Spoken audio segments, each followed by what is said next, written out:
Hi everyone, मेरा नाम सलोनी है and I hope you are having a great time. If you have a private limited company, then today I got a really interesting thing for you. जैसे कि अगर आप private limited company incorporate करते हो तो इनिशियली आपको बहुत ज़्यादा कंप्लायंसेस नहीं करने होते हैं, लेकिन जैसे ही आपका फर्स्ट फाइनेंशियल ईयर क्लोज होता है और जैसे जैसे आपकी प्राइवेट लिमिटेड कंपनी ट्रांजैक्शंस में एंटर होती है उसके कंप्लायंसेस बढ़ते जाते हैं. सो आज की इस वीडियो में हम वही सारे कंप्लायंसेस को डिस्कस करने वाले हैं. So no matter what, there are few compliances which every private limited company has to comply mandatorily. And हर एक कंप्लायंस की एक ड्यू डेट होती है जिसके पहले आपको उसको कंप्लीट करना होता है. अगर आप नहीं करते हो तो आपके ऊपर पेनल्टी इम्पोज की जाती है और एक नॉन कंप्लायंसी कैटेगरी में कंपनी आने लगती है. ऐसा नहीं है कि ड्यू डेट के बाद फाइल नहीं हो सकते फॉर्म, ऑब्वियसली हो सकते हैं, लेकिन उसके लिए आपको एडिशनल फ़ी देनी पड़ती है. प्लस अगर आपकी कंपनी इन्वेस्टमेंट्स या फिर बैंक लोन और ये सब के लिए जाती है तो वहाँ पे वो करते हैं ड्यू डिलिजेंस. और जब ड्यू डिलिजेंस होता है, जब उन्हें पता चलता है कि आप जो है वो एक kind of a non compliance की कंपनी की कैटेगरी में आते हैं, आप टाइमली कंप्लायंसेस को फुलफिल नहीं करते हैं, तो वहाँ जाके आपको इन चीज़ों का बहुत ज़्यादा इशू होने लगता है. इसलिए अपने जो भी CS कंसल्टेंट्स हैं उनसे आप डिस्कस करते रहें, उनसे टच में रहें कि क्या क्या कंप्लायंसेस कंपनी के लिए मैंडेटरी होते हैं after it closes its first financial year. First compliance which is called minimum 4 board meetings for every financial year. हर प्राइवेट लिमिटेड कंपनी को अपने प्रीवियस फाइनेंशियल ईयर में मिनिमम 4 बोर्ड मीटिंग्स करनी होती है. तो just check whether you as a private limited company has completed 4 board meetings और not. And जो 4 बोर्ड मीटिंग्स आप कर रहे हैं उनके बीच में जो गैप होता है वो भी 120 डेज से ज़्यादा नहीं होना है. Preparation of audited financial statement. अभी क्या होता है, कंपनी पूरे साल ट्रांजैक्शंस करती रहती है और अपने अकाउंट्स को मेंटेन करती रहती है.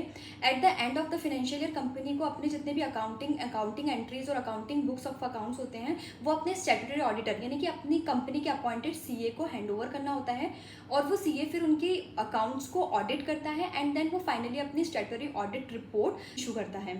सो इसको इशू करने का ना कुछ टाइम लिमिट होता है. ऐसा नहीं होता है कि जब जिसकी मर्जी हो रही है तब वो कर देगा, ऐसा नहीं होता है. So it has to be complied in specific timeline. So it is to be done before 30th September of every year. So 31st March 2022 financial year जो क्लोज हुआ है उसके लिए आपको अपने ऑडिटेड फाइनेंशियल्स अपने स्टैट्यूटरी ऑडिटर से लेने होंगे by 30th of September 2022. So just consult with your statutory auditor what is the status and by when we have to complete that. Compliance आता है form DIR3 KYC. DIR3 KYC हर एक director को करना होता है.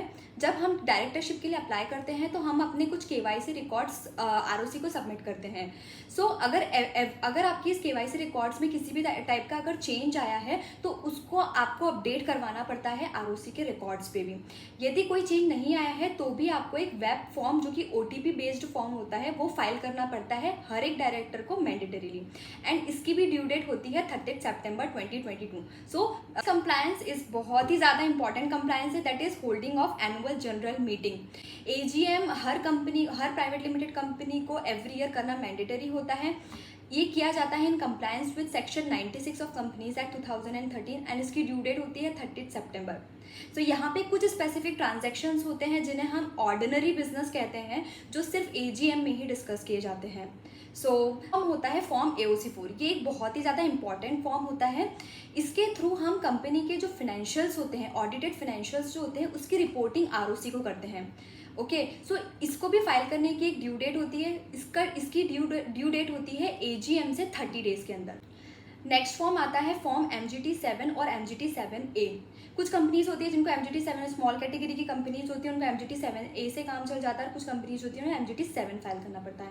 इस फॉर्म के through हम ROC को कंपनी के एनुअल रिपोर्ट सबमिट करते हैं. कंपनी की एनुअल रिपोर्ट बनती है, एक स्पेसिफिक फॉर्मेट में बनती है वो एनुअल रिपोर्ट, और उस रिपोर्ट के अंदर कंपनी ने पूरे साल में जो भी ट्रांजैक्शंस किए हैं उनकी सारी डिटेल्स होती है, वो भी हमें ROC को सबमिट करना पड़ता है. MGT7/MGT7A को फाइल करने की भी एक ड्यू डेट होती है which is 60 days from the AGM. So MGT7 का एक इम्पॉर्टेंट एनेक्चर हो सकता है जिसे हम कहते हैं form MGT8.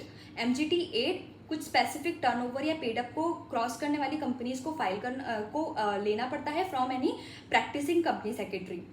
It is an additional compliance. So just check the applicability of MGT8 before you file MGT7 with ROC.